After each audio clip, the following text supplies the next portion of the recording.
Déjame compartir la pantalla.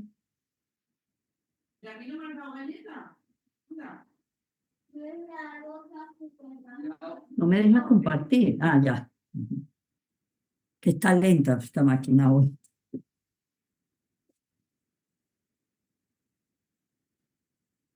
La computadora está lenta.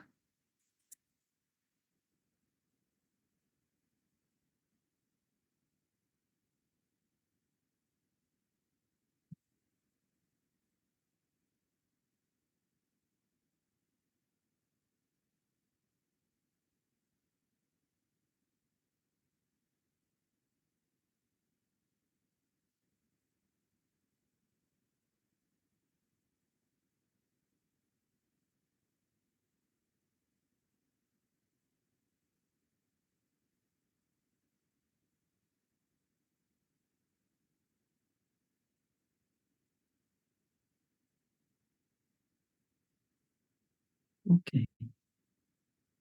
Vamos a grabar. This meeting is being recorded. Ok, entonces vamos a hablar hoy del artículo que tienen que realizar, de la investigación que ustedes tienen como proyecto en el curso. Ok, entonces, ¿qué es un artículo científico? Es un informe escrito que puede o no ser publicado. El de ustedes seguramente no será publicado porque no tiene nada novedoso, no describe unos resultados originales de una investigación de una manera clara, precisa, breve y fidedigna. Sí va a tener que describir resultados de una manera clara, precisa, breve y fidedigna de una investigación que ustedes hicieron, pero es algo ya elaborado por otras personas, pues, ¿ok? No es una cosa novedosa, pero no importa, es para que empiecen a tener ese acercamiento con lo que es un artículo científico y cómo se realiza según unas normas, que son las normas de la IEEE, es como el Instituto de Ingeniería de los Estados Unidos, ¿no? Que tiene varias revistas,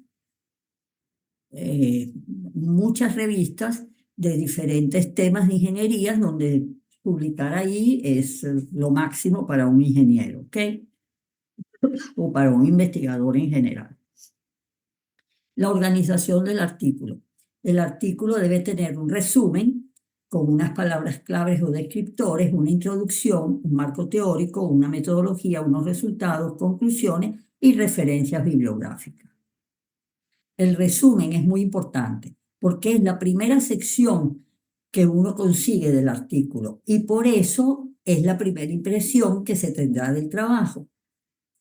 También algunas publicaciones que uno hace no se pone toda la publicación, sino únicamente en las bases de datos y en los repositorios ponen solo el resumen. Entonces es importante que ese resumen describa bien qué es lo que se hace en el trabajo para que el que tenga interés busque el trabajo completo.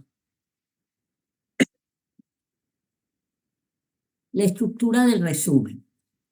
El resumen debe llevar una introducción. Por supuesto que no va estructurado diciendo introducción, metodología, resultados y conclusiones, sino que va escrito en continuo. Después vamos a ver un ejemplo.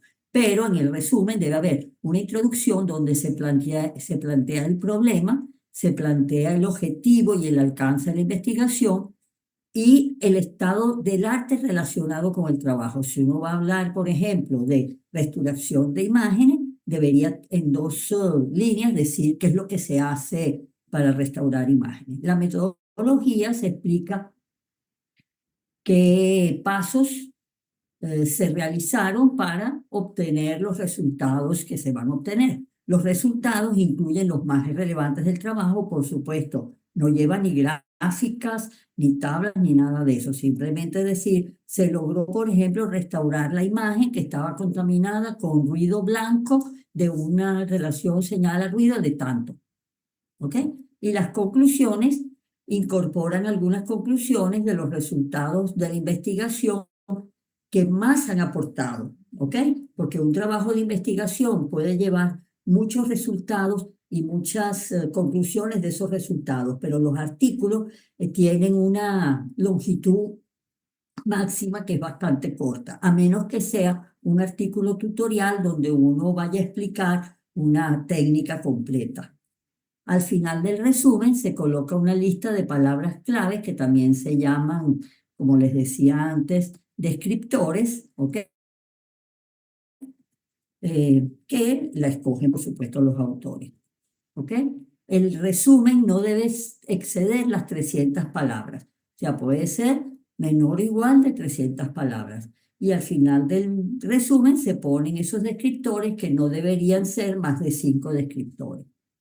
Un ejemplo de un resumen de un artículo. Este artículo es de un trabajo de grado de la universidad, ¿ok? Déjenme quitar esto de aquí. Es comparativa entre OFDM y su posible sustituto FBMC en redes 5G. Fíjense el resumen. Actualmente en las redes 5G se utiliza el esquema de modulación multiportadora o FDM, y aunque es ampliamente reconocido, posee numerosas desventajas, siendo la principal su alta sensibilidad a la emisión fuera de banda de la señal modulada, lo que se resume en un desperdicio del espectro disponible. Está planteando el problema. Debido a esto, OFDM resulta poco eficiente para ciertas características de la telefonía móvil actual, por lo que se propone, y ahora te está diciendo que se va a proponer como alternativa. Como alternativa, aplicar FBMC. Esta técnica permite modular y multiplexar los datos de una manera más competente. Así, la sustitución de OFDM por FBMC puede resultar en un beneficio significativo en la implementación de los sistemas móviles. Por consiguiente, en este trabajo de grado se realiza un estudio comparativo del par de técnicas mencionadas para conocer sus características y establecer sus diferencias, ventajas y desventajas, lo cual se llevará a cabo mediante la metodología de la investigación y el uso del simulador MATLAB. Gracias a este estudio se podrá contribuir con la evolución de las técnicas utilizadas en los servicios inalámbricos. En cuanto a la conclusión, es muy escueta porque se ve que la comparación era de muchas cosas y no pudieron poner aquí sino esto. Las palabras clave OFDM, FBMC, 5G, eficiencia espectral. Vamos a ver otro. Ya va. No.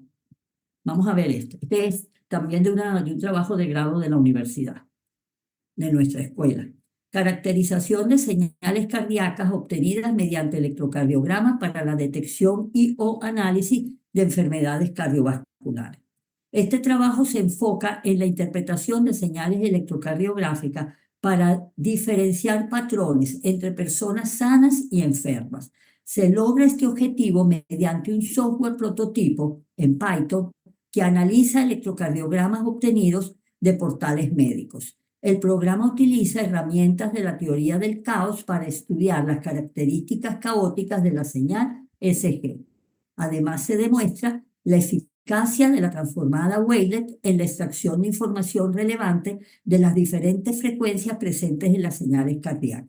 Los resultados indican que las señales SG de pacientes enfermos muestran una disminución en la caoticidad inherente del sistema. Esto sugiere que un corazón sano se adapta constantemente para satisfacer las demandas orgánicas según la situación del individuo. Este enfoque innovador proporciona una mayor comprensión de las variaciones de las señales electrocardiográficas y su relación con la salud cardiovascular, permitiendo que los especialistas de salud pudieran emplear este prototipo como una herramienta complementaria para ayudar a la identificación precisa y temprana de posibles anomalías, mejorando así la eficiencia del diagnóstico clínico.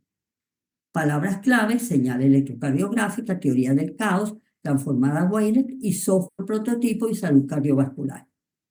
Yo con la salud cardiovascular yo no lo hubiera puesto porque se sabe que estás trabajando con señales electrocardiográficas, se sabe que es para ver cosas del corazón y que tengan que ver con la salud, y así eran menos palabras claves, pero bueno, igual está bien. Entonces, fíjense que uno leyendo estos resúmenes sabe cuál era el problema, sabe qué están utilizando para resolverlo y se tiene idea de algún resultado y conclusión importante. Ok, en la introducción se explica el por qué se llevó a cabo el estudio. Se plantea el problema, el objetivo, la importancia del proyecto y se culmina expresando qué se encontrará en las próximas secciones del artículo. Aquí, ustedes como introducción pueden poner que van a trabajar con restauración de imágenes, no pueden poner que el estudio se llevó a cabo porque están dentro de un problema de investigación importante de un grupo, porque es una tarea, es un proyecto que están haciendo porque alguien se los impuso. En la introducción de un artículo que de verdad viene de una investigación que se realiza, que dura 1 año, 2 años o lo que sea, esta introducción plantea mejor cuál es el problema, ¿saben? Ustedes lo van a hacer una cosa pequeña de un párrafo donde dicen que el problema es que las imágenes pueden estar contaminadas por ruido, con movimiento de la cámara y que por eso van a tratar de mejorar o restaurar la imagen usando una técnica que es la del algoritmo de Lucy, ¿verdad? Y culminan diciendo que se encontrará un marco teórico, un marco metodológico, metodología, los resultados y las conclusiones. ¿Ok? El marco teórico. Ustedes tienen unas referencias, ¿verdad? Que leyeron. De todas las que leyeron, supónganse que hayan leído 10. Si todas son importantes, bueno, todas tienen que ir en el marco teórico. Si no, bueno, agarran las más importantes y hacen un resumen parafraseando lo leído de esas referencias, ¿ok? No pueden ponerlo textual, tiene que ser parafraseado. Cuando uno pone cosas textuales, eso se llama plagio, ¿ok? Entonces los artículos son rechazados y el autor queda muy mal y de repente nunca más le vuelven a publicar nada. Deben parafrasear y colocar las citas a las referencias. Eso está mal escrito, ¿no? Ustedes tienen las referencias, tienen que colocar las citas con unos números, ¿verdad? Entre corchetes que ahorita vamos a explicar cómo se hace. En la metodología van a decir cómo se lleva a cabo los experimentos. Es decir, yo, ¿qué hago? Ajá. Escojo una imagen, van a tener que decir si es a color, si es blanco y negro, la distorsiono simulado, o sea, no es que voy a agarrar y voy a tomar una foto con una cámara, moviendo la cámara para que me quede distorsionada, sino que ya escojo una imagen y a esa imagen le aplico una distorsión, ¿ok? Le aplico, se dice que se simula haciendo una distorsión de esta y esta manera y después se van a obtener resultados aplicando tal algoritmo, ¿ok? Para ver cómo mejora la imagen con ese algoritmo, con diferentes, lo que vayan a hacer. ¿Me expliqué? Entonces, eso es lo que tienen que decir ahí. ¿Cómo llevan a cabo los experimentos? En los resultados van a expresar los resultados de ese experimento o de los experimentos que hicieron, que describieron en la metodología, ¿ok? Y presentar las pruebas que apoyen esos resultados. ¿Cuáles son esas pruebas? Tabla, figura, ¿ok? Si fuera un proyecto de investigación muy amplio, aquí tendrían que escoger los resultados más relevantes encontrados, pero ustedes van a hacer unos experimentos que son poquitos, entonces tienen que presentar todos esos resultados encontrados. No solo pueden poner tablas y figuras, sino que se debe hacer un análisis de esos resultados, ¿ok? O sea que uno debe poner en la figura tal se observa la imagen original, en la figura cual se observa la imagen con distorsión a un nivel mediano, pequeño, grande. En la figura tal otra se aplicó ya el algoritmo y se obtiene tal imagen que se parece a la original o no dio buen resultado, lo que sea que vean ustedes en los resultados. ¿Ok? Conclusiones. Las conclusiones, por supuesto, ajustadas a los objetivos y a los resultados. La conclusión es que el algoritmo es eficiente, no es eficiente, da resultados, no da resultados, etc. No pueden poner como conclusiones cosas que han revisado en la bibliografía, en las referencias bibliográficas, porque esas son conclusiones de otros trabajos hechos por otras personas. Entonces, si de repente ese mismo algoritmo se utilizó no para ver distorsión de una imagen, sino para otra cosa, no pueden poner, ay, esto en voz, por ejemplo, si se hubiera aplicado en voz, da muy buenos resultados, porque eso no es algo que ustedes hicieron. Ustedes no tienen los resultados de aplicar ese algoritmo a otras áreas. Entonces, solo pueden concluir de su objetivo y de sus resultados. ¿Ok? ¿Hasta ahora hay alguna pregunta?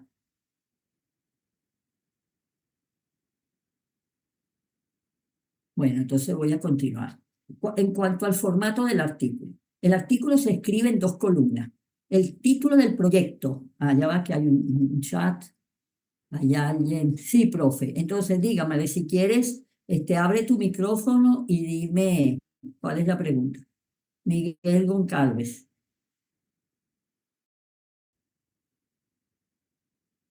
Miguel, ¿puedes abrir tu micrófono y hacer la pregunta?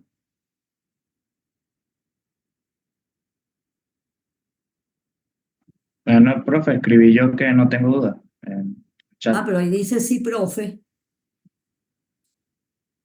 Bueno, Entonces no sé. no. No, Bueno, yo ok. escribí no, profe. Ok, está bien. Profe, ahí se Dime. refería a que cuando usted preguntó si la escuchaban al inicio de la llamada. Ya. Ok, disculpe. Ok, entonces se Profe, escribe a dos columnas. Lo que no se escribe a dos columnas es el título del trabajo, el nombre de los autores, el departamento, escuela, la universidad donde se realizó y los correos electrónicos. Eso sí es en una sola columna.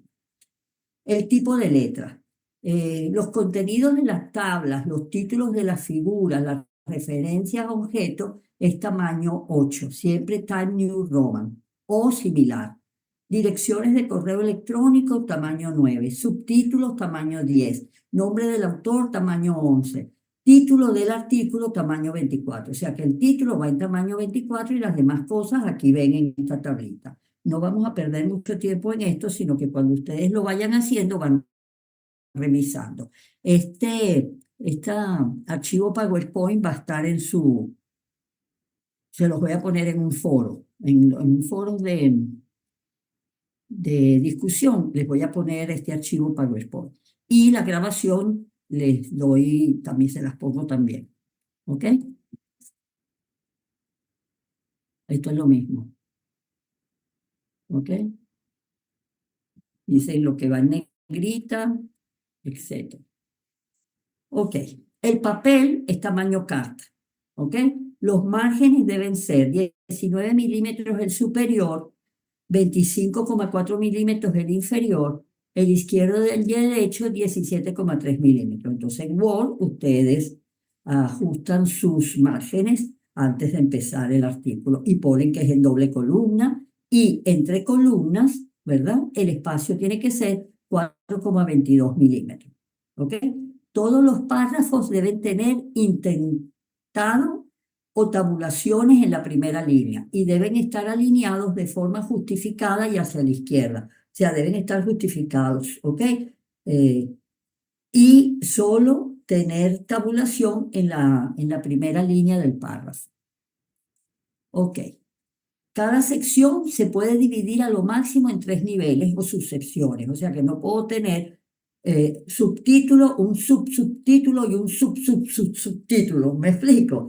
Cada subtítulo deberá tener letra de tamaño 10 y cada palabra en el título deberá iniciar con mayúscula, excepto las palabras como los artículos, las preposiciones, ¿ok? Que es lo que se llaman palabras menores. Cuando necesite crear varios niveles de sección en el documento, título, subtítulo, etcétera, deben utilizar estas normas. El primer nivel corresponde al del título, por tanto debe estar centrado, indexado con números romanos. Vamos a suponer que sea el marco teórico. Entonces, eso Es el primer nivel, va a estar centrado y va a ser, por ejemplo, el número 2 en romano, porque el número 1 era la introducción. Y todas las letras en mayúscula con la primera letra de las palabras mayores en mayor tamaño. Bueno, eso no importa mucho, ¿ok? Tampoco vamos a ser tan estrictos. Segundo nivel, si en el marco teórico tienen un subtítulo, ¿verdad? Por ejemplo, algoritmo tal, debe estar numerados usando letras seguidas por un punto y alineados a la izquierda. El tipo de letra es de 10 puntos y es en cursiva. El tercer nivel también es cursiva, 10 puntos enlistados por números arábicos. ¿Ok? O sea que el segundo nivel es con letras y el tercero es con números. Las figuras y las tablas deben estar centradas en la columna, a menos que sea tan grande que pueda ocupar las dos columnas. Si es muy grande y se extiende para ocupar las dos columnas, para que no se descuadre cada una de las páginas, lo que se hace es colocarla o al comienzo de la página o al final de la página. ¿Ok? Los gráficos deberían estar en color y preferiblemente rojo, azul, verde. Ahí dice amarillo, pero a veces el amarillo no se distingue bien. Toda figura tiene que ir acompañada de un título en letra tamaño 8 puntos, con la abreviatura de FIG, FIG.1, por ejemplo, si es la figura 1, y el nombre de la figura. ¿Ok? Y debe tener mayúsculas solamente en la primera palabra. El nombre de la figura se utiliza centrado en la columna que corresponda o en la página si la figura se extiende a las dos columnas. ¿Ok? Las tablas deben tener un título con letra mayúscula de tamaño 8 puntos, centrado en la columna donde aparece la tabla y con letra más grande en el inicio de cada palabra mayor. Antes de la línea del título se incluye una línea centrada donde se usa la palabra tabla seguida de la numeración de la tabla. ¿Ok? Los números de página, encabezados y pie de página son elementos que no se utilizan en el artículo. ¿Por qué? Porque el artículo tú lo vas a enviar a alguna revista para que se publique. No sabes en dónde va a quedar en la revista, entonces no tiene sentido ponerle números a las páginas, ni ponerle encabezado ni pie de página. ¿Ok? Cualquier hipervínculo o referencia a Internet debe escribirse por completo. Deben escribir el URL completa de la ubicación del recurso que están utilizando. Las referencias se escriben usando la fuente regular como en el resto del artículo, ¿verdad? El encabezado de la sección lleva el título de referencia, pero no lleva número. Así como les dije que 2 en romanos era marco teórico, 3 en romanos es la metodología, referencia se escribe también en mayúscula, pero no lleva número. Todas las referencias se hacen en letra 8 puntos y se utilizan las cursivas dependiendo del tipo de referencia que sea. Ahorita vamos a ver. Todas las referencias están enumeradas con números arábicos consecutivos que se inician con el número 1 y siempre encerrados entre paréntesis. Y las referencias no se colocan en orden alfabético, sino en orden de aparición. Si la primera referencia que ustedes pusieron era de alguien que se llama Walter, Walter va a ser su primera referencia, la 1. Si la segunda es con B, ¿verdad? Bueno, esa será la 2 y así continúa sucesivamente. No en orden alfabético, sino en orden de aparición. Entonces, ¿cómo se referencian los libros? ¿Cómo se referencian las revistas? Si ustedes consiguieron una bibliografía que es un libro, lo que se hace es iniciales y apellidos del autor. Iniciales y apellidos del autor. El título del libro, la edición, si es que existe la edición, el lugar de publicación, la editorial, ¿ok? Y el año de publicación. Y aquí hay varios ejemplos. Fíjense, está la 1, la 2, la 3, la 4, y esto no está en orden alfabético, sino que está en el orden en que yo cité estas referencias en el texto, en el artículo, ¿ok? Si es un artículo de revista, también iniciales, ¿verdad? Y apellidos del autor o de los autores, el título del artículo entre comillados, ¿ok? el título abreviado de la revista, esta era de la IEEE Transaction, el volumen donde aparece el artículo, las páginas, el mes y el año. ¿Ok? Esta es de otra revista de la IEEE. Entonces ahí tienen libros, revistas. Después, si son artículos que ustedes revisaron, que eran publicados en conferencias, también iniciales y apellidos del autor, el título del artículo de la conferencia, entre comillas, el nombre completo de la conferencia, la ciudad donde se realizó la conferencia, el estado, si corresponde, el año y las páginas.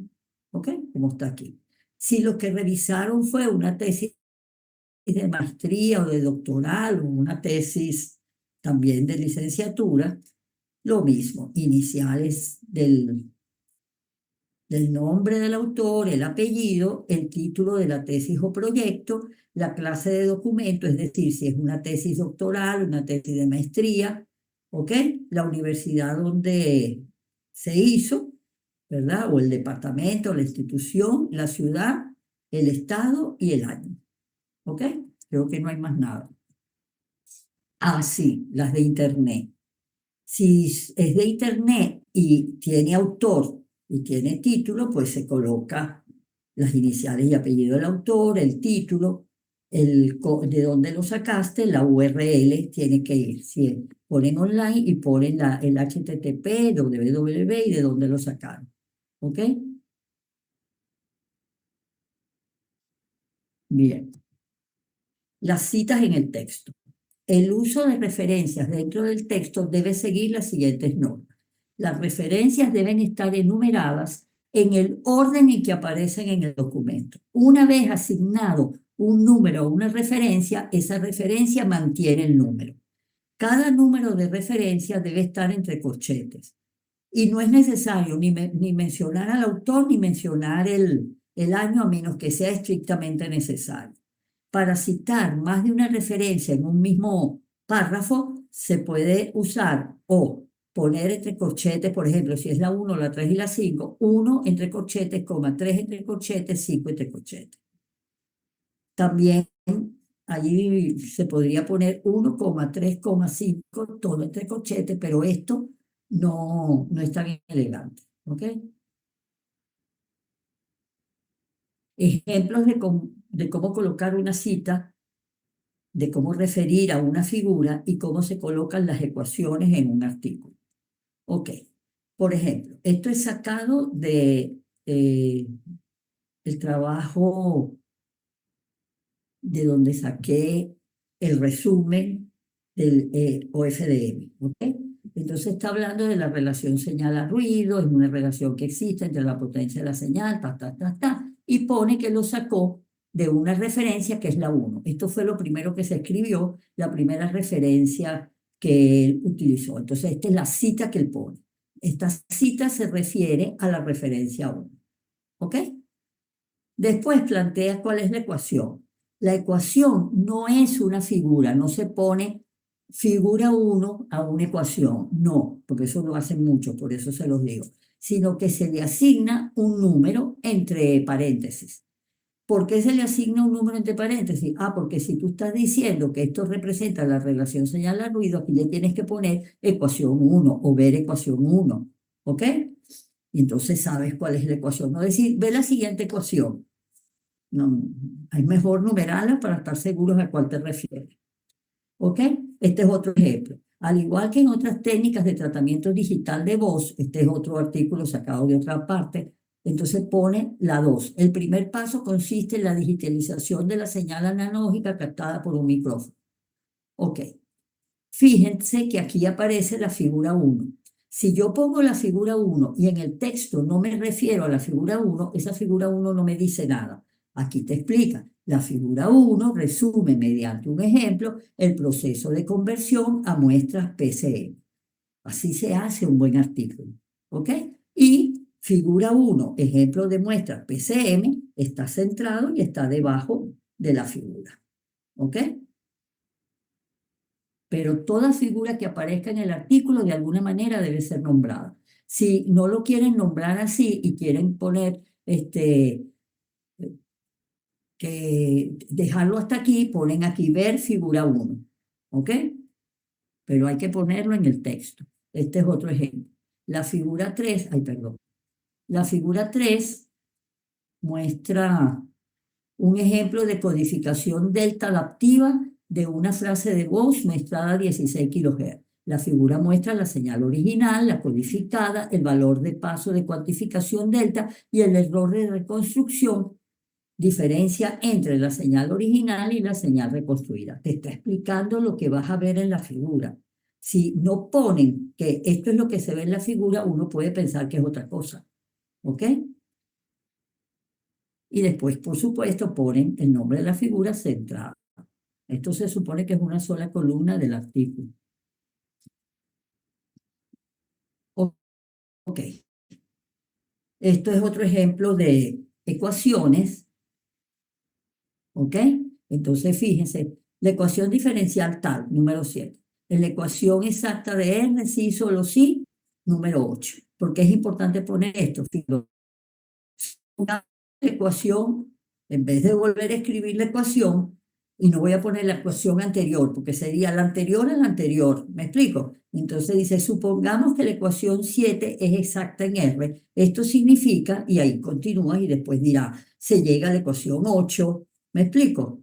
Entonces por eso es importante ponerle numeración a las ecuaciones.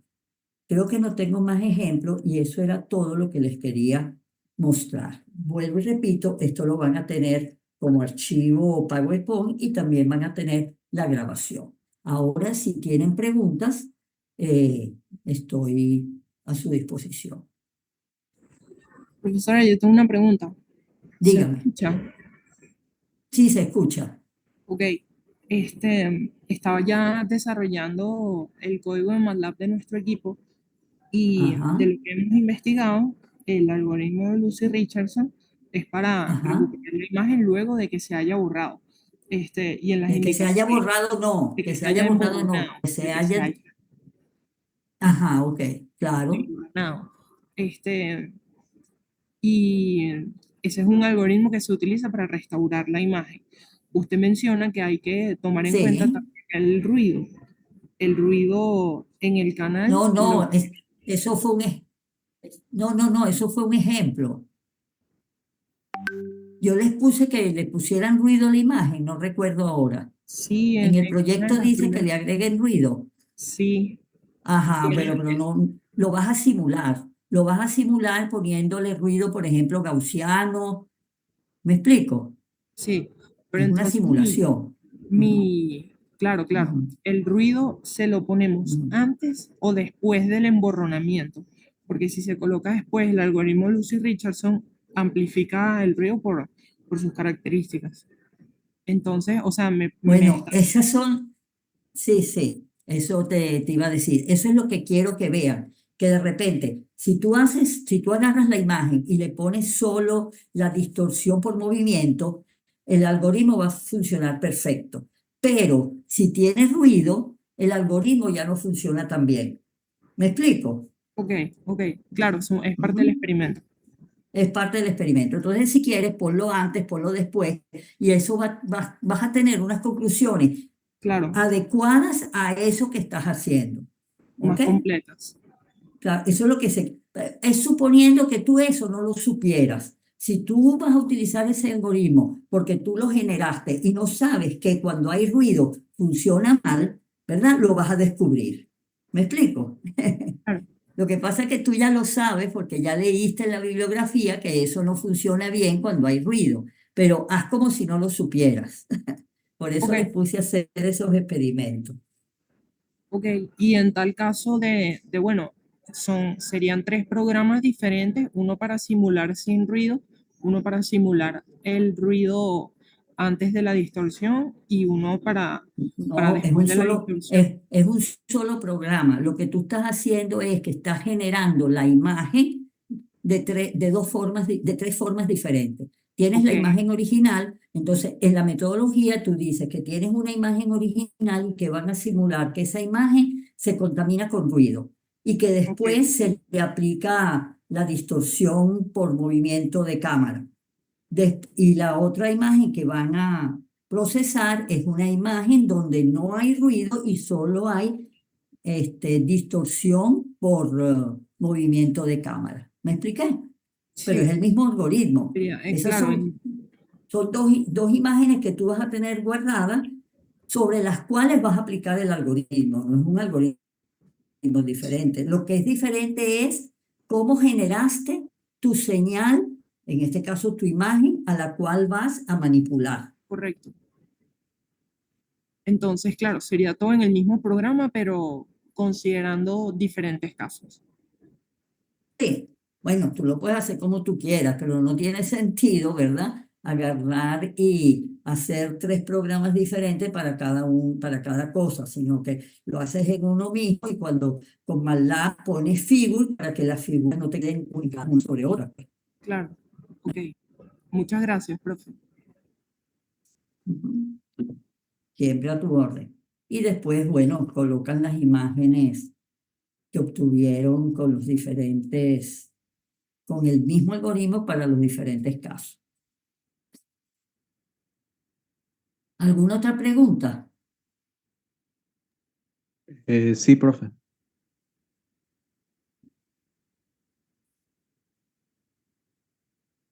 Hagan la pregunta. Ok.